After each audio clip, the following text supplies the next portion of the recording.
Bismillahirrahmanirrahim. Assalamualaikum warahmatullahi wabarakatuh. Alhamdulillahirrabbilalamin. Assalatu wassalamu ala asyrafil anbiya'i wal mursalin wa ala alihi wa ashabihi rasulillah ajma'in, amma ba'du. Bismillah. Perkenalkan, nama saya Mufaiza Zahira dengan NPM 221105080758.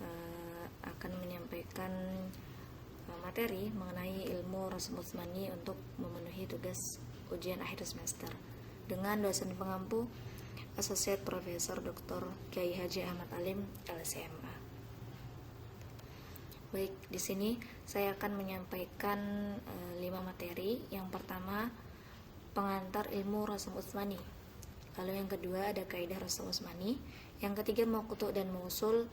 Yang keempat kaidah hamzah dan penulisan ta, dan yang terakhir mushaf Indonesia dan mushaf Madinah.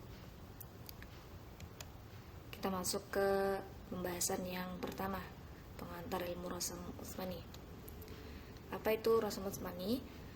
Secara bahasa, rasam itu artinya ejaan atau teknik penulisan. Secara istilah ialah sebuah ilmu yang secara khusus menjelaskan tentang tata cara penulisan Al-Quranul Karim ketika diturunkan dan berlanjut hingga pembukuannya dengan bantuan tangan para sahabat. Lalu Rasul Utsmani juga berarti ejaan bahasa Arab yang digunakan untuk menuliskan mushaf waktu pembukuan Al-Quran pada masa pemerintahan Khalifah Utsman bin Affan. Lalu Rasul Utsmani ini tauqifi ataukah ijtihadi? Di sini ada perbedaan pendapat di kalangan ulama. Yang pertama ialah tauqifi menurut jumhur ulama berdasarkan riwayat Imam Malik. Lalu yang kedua ialah ijtihadi, yakni menurut pendapat Ibnu Khaldun dan Al-Baqilani, dan yang terakhir adalah ijtihadi dan boleh menulis menggunakan rasam imla'i. Ini menurut pendapat Al-Iz bin Abdissalam dan Az-Zarkashi. Lalu yang kedua ialah kaidah Rasul Utsmani. Yang pertama ada kaidah badal, yakni kaidah pengganti suatu huruf dengan huruf lainnya. Mengganti huruf alif dengan waw. Misal pada kata al-hayyah itu yang asalnya adalah menjadi al-hayyah. Jadi alifnya di situ diganti dengan huruf waw. Lalu az-zakah, dan yang terakhir ada as-shalah. Yang kedua ada kaidah fasal dan wasal. Apa itu wasal? Artinya menyambung. Yang dimaksud di sini adalah metode penyambungan kata huruf dalam bahasa Arab yang mengakibatkan hilang atau dibuangnya huruf tertentu. Sedangkan fasal artinya ialah terpisah atau kata-kata yang tidak pernah disatukan dalam penulisan. Di sini ada 3 contoh. Wasal, ada fasal, ada mimma, ada iman, lalu juga ada fasal yang ada contohnya hinama atau anlam. Kemudian yang ketiga ada kaidah hadzaf. Hadzaf ini artinya menghilangkan atau membuang suatu huruf. Yang pertama ada hadzf alif, hadzful alif, yakni menghilangkan huruf alif. Yang pertama ada alif di antara 2 lam. Misal pada kata al-kalalah yang asalnya adalah al-kalalah. Di situ ada alif tetapi alifnya dibuang. Lalu yang kedua ada alif mutsanna. Misalnya contoh pada rojulani yang asalnya rojulani, alifnya juga dibuang. Lalu yang ketiga ada alif pada dhamir nahnu, itu contohnya ada anjainakum. Lalu yang terakhir ada alif yang menunjukkan bilangan. Misal pada kata salasa yang asalnya salasa.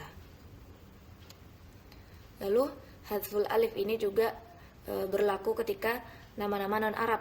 Tapi ada syaratnya, dengan syarat 4 syarat. Yang pertama ada harus berupa nama kecuali kata wanumariku. Lalu yang kedua ada alif di tengah kecuali pada kata Adam dan Musa. Lalu yang ketiga harus lebih dari 3 huruf kecuali pada lafaz ad. Lalu yang terakhir tertulis lebih dari 3 kali di Al-Quran kecuali Tolut, alifnya tetap ditulis. Ini misalnya pada nama Luqman, di situ harusnya kalau di rasam imla'i dia menggunakan lam, qaf, mim, alif, nun. Nah, di situ alifnya dibuang, Luqman. Lalu yang kedua ada Ibrahim, yang ketiga contohnya adalah Sulaiman. Kemudian ini ada kaidah alif pada jamak mudzakkar salim dan muannas salim. Di sini ada syarat ya. Yang pertama syaratnya harus disebut 2 kali atau lebih. Lalu yang kedua tidak ada tasydid alif atau hamzah secara langsung setelahnya. Contohnya ada 3 di sini. Yang pertama kata as-sadiqin. Yang asalnya as-sadiqin setelah huruf shad itu ada alif, nah itu alifnya dibuang. Lalu yang kedua ada al-alamin dan mu'minat. Nah itu. Kemudian yang kedua ada hadful waw, yakni membuang huruf waw. Yang pertama ada al-waw mafruḍah, yakni waw pada kata mufrad. Contohnya kata wa yad'ul insan, yang asalnya yad'u, da'a yad'u, di situ harusnya ada waw tapi di sini wawnya dihilangkan. Lalu yang kedua ada wa yamhullahul batil, yang asalnya yamhu, di situ harusnya ada huruf waw. Lalu yang kedua dari hadful waw ini ada al-waw makrurah. Ini waw yang diulang dengan syarat wawnya berdampingan. Yang pertama wawnya berdampingan misal pada kata Dawud, yaitu waw yang kedua itu dihilangkan. Lalu yang kedua waw yang terulang terletak setelah harokat dhammah, misal pada kata al-mau'udah. Nah di situ waw setelah huruf hamzah itu dibuang. Kemudian ini menambah huruf waw pada suatu kata. Di sini ada yang muttafaq alaih, yakni disepakati ada kata ulu, uli dan ulai. Tapi di sini tetap huruf waw yang ditambah itu ziyadah wawnya tidak dibaca. Lalu ada mukhtalif alaih, yakni terdapat perbedaan pendapat, yakni ada kata wala usallibannakum dan saurikum. Yang kelima kaidah isbat alif, yakni kaidah tetapnya alif karena tidak ada pengulangan. Misal pada kata Harut, Marut, Haman dan Qarun, di situ isbatul alif. Yang keenam ada kaidah perbedaan qiraat. Nah, di sini bila ada perbedaan qiraat dalam membaca sebuah kata, maka kata itu ditulis dengan qiraat yang lebih banyak menggunakan kata tersebut gitu. Contohnya pada penulisan kata Maliki Yaumiddin, ini ditulis dengan mimnya di sini berharokat pendek ya, Maliki Yaumiddin. Lalu yang kedua contohnya Ihdinas siratal mustaqim, ditulis menggunakan huruf shad karena huruf shad ini lebih banyak digunakan dalam qiraat-qiraat. Pembahasan yang ketiga yakni maqtu dan mausul. Nah, penulisan maqtu di sini ada beberapa. Terdapat 10 kata anla di dalam Al-Qur'an yang maqtu. Yang pertama ada Quran surah At-Taubah ayat 118, yang kedua Quran surah Hud ayat 26, yang ketiga juga Quran surah Hud ayat 14, yang keempat Quran surah Mumtahanah ayat 12, yang kelima Quran surah Al-Hajj ayat 26, yang keenam Quran surah Yasin ayat 60, lalu Quran surah Al-Qalam ayat 24, Quran surah Ad-Dukhan ayat 19, Quran surah Al-A'raf ayat 105, dan yang terakhir Quran surah Al-A'raf ayat 169. Di sini saya cantumkan 2 contoh saja. Yang pertama ada alla malja'a minallahi innallah. Di sini Allah, katanya dipisah huruf an dan la. Kata an dan la ini terdapat dalam Quran surah At-Taubah ayat 118. Kemudian juga contohnya ada di alla ta'budu illallah. Tadi yang pertama Allah malja'a minallah ilallah, dan yang kedua contohnya Allah ta'budu illallah. Ini pada Quran surah Hud ayat 26. Nah, di sini ada penulisan al-maqtu lagi yang lain selain anla. Yang pertama ada penulisan an dan ma. Contohnya pada Quran surah Al-A'raf ayat 166.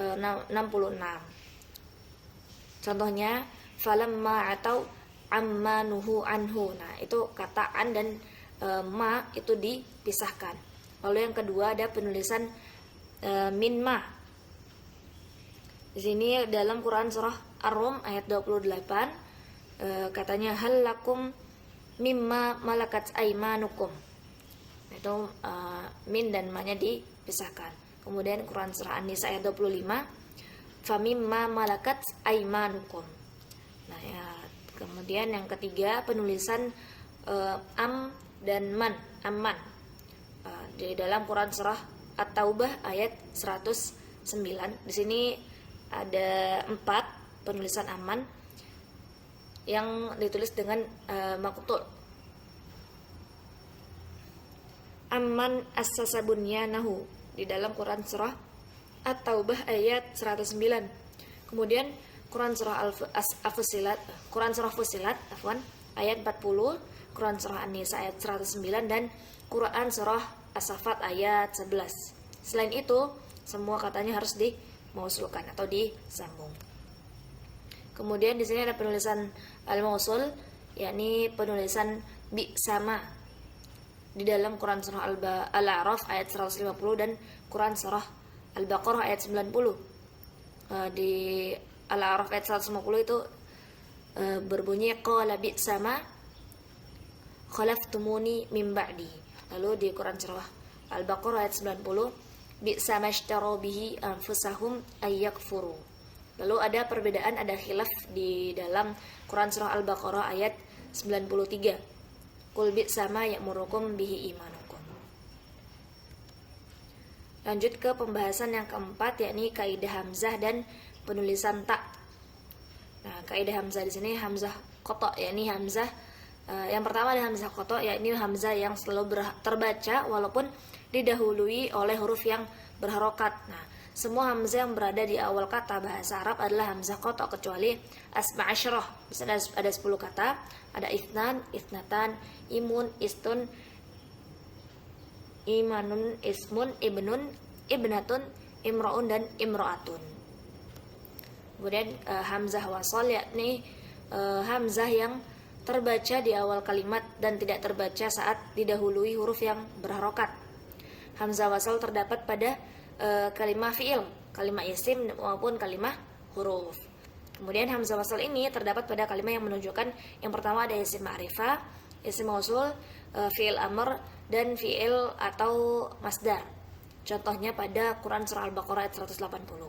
Di sini intaraka khaira, lalu al-wasiyah. Nah, di sini kalau dia di awal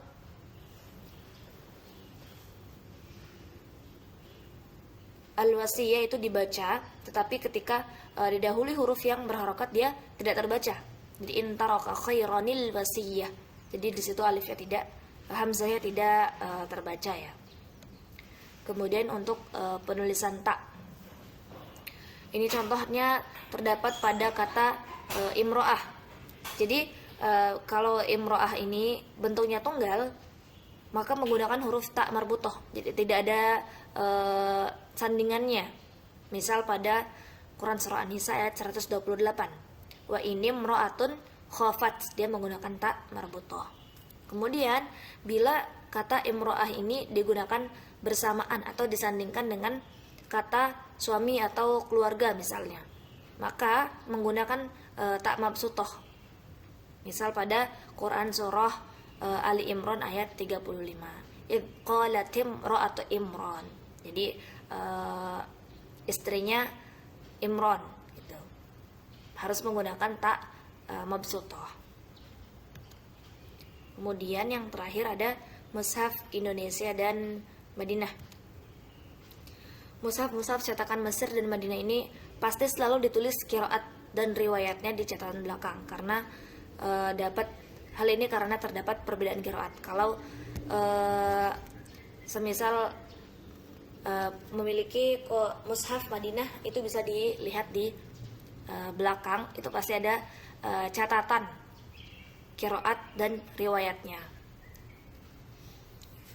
Lalu mushaf qiraat Imam Hafs dari An-Nasim ada standarnya di Indonesia yang terkadang berbeda dengan mushaf di Madinah.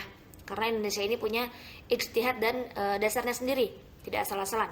Walaupun terkadang rasam mushaf Indonesia dan Madinah itu ada persamaan dan perbedaan. Nah, lalu dalam masalah rasam mushaf ini ada dua ulama atau guru besar, yakni Imam Ad-Dani dan Imam Abu Daud. Nah, baik dalam mushaf Madinah maupun mushaf Indonesia pasti mengacu pada dua ulama tersebut. Tetapi masing-masing memiliki kecondongan dan inilah yang menyebabkan perbedaan pendapat. Ini ada contohnya perbedaan mushaf Indonesia dan mushaf Madinah. Yang pertama ada Maliki, ini kaidahnya dengan hadful alif, yakni membuang huruf alif. Lalu ada absarihim, itu juga hadful alif. Kemudian mimma, di sini kaidahnya dia wasal, yakni digabungkan ya, min dan ma jadi mimma. Kemudian ada as-shalah, ini kaidah badal. Lalu yang terakhir ada az-zakah, itu juga kaidah badal. Nah, bagi yang berpendapat ijtihadi dalam penulisan mushaf maka tidak mengapa begitu. Karena ada lebih dari 186 kata dalam mushaf Indonesia yang memiliki penulisan tersendiri dari dua riwayat tersebut. Seperti dalam Iqra itu menggunakan rasam Indonesia karena lebih mudah bagi orang-orang Indonesia untuk membacanya. Kemudian dalam cetakan Indonesia juga telah ada lajnah atau pentasihan. Yang ini yakni dipantau dan ada panduannya, tidak sembarangan, tidak asal-asalan. Ini juga sudah dilakukan oleh ulama-ulama Indonesia yang sudah banyak melibatkan ulama Timur Tengah, termasuk mengundang juga ulama yang mentasih di Mujammad Malik Fahad pada sekitar tahun 74 sampai 83 itu menjadi acuan. Wallahu a'lam bishawab. Sekian yang dapat saya sampaikan, kurang lebihnya mohon maaf. Wassalamualaikum warahmatullahi wabarakatuh.